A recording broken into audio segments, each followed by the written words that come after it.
गाड़ी है जुपिटर, आपको दिखाता हूँ दिक्कत क्या इसमें इंजन में उसकी कंप्लेंट बता रहा है कस्टमर। इंजन में स्टार्ट करते हैं गाड़ी तो आपको दिखाता हूँ कंप्लेंट किस चीज़ की है।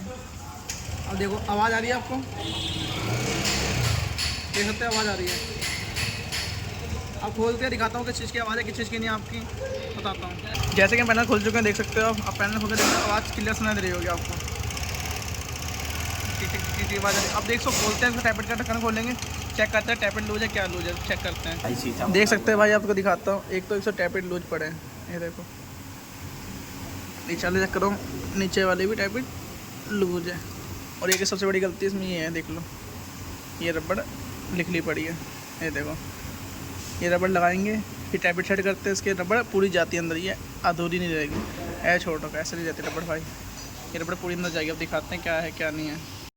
जैसे कि देख सकते हैं पूरी रबड़ लग चुकी है। अब देख लो पूरी रबड़ लग चुकी है। ये नट लूज करके ही रबड़ लगेगा पूरी, हमें केम को अंदर घुसेड़ना पड़ेगा। अब देख लो टैपेट पूरे टाइट हो गए हमारे, ये टैपेट ऑटोमेटिक टाइट हो। किस लिए लूज हो रहे थे हमारे टैपेट बाबा, तो ये रबड़ हमें पूरे प्रॉपर लगी नहीं थी, आधी रबड़ बाहर थी। अब देख लो टैपेट प्रॉपर टाइट हो चुके हैं।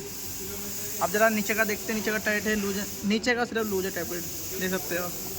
ये देखो नीचे का टैपेट लूज है, इतनी छोटी सी प्रॉब्लम थी इसके अंदर, देख सकते हो आप। अब आपको टॉप दिखा रहा, टॉप पे है कि नहीं वो भी दिखाता हूँ। जैसे कि आप देख सकते हो टॉप पे ये इधर दिखा रही है आप आपने सामने, ये गाड़ी टॉप पे है। अब सिर्फ नीचे का लूज है, ऊपर का टाइट हो गया है, देख लो ऑटोमेटिक ही टाइट हो चुका है।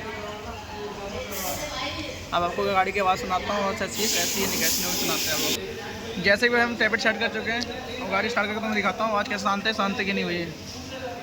स्टार्ट कर, ये तो गाड़ी शांत स्टार्ट करी, गाड़ी आवाज़ भी शांत हो चुकी है। देख दो गाड़ी की आवाज़ भी शांत हो चुकी है। वीडियो अच्छी लगे तो चैनल को सब्सक्राइब करना ना भूलें।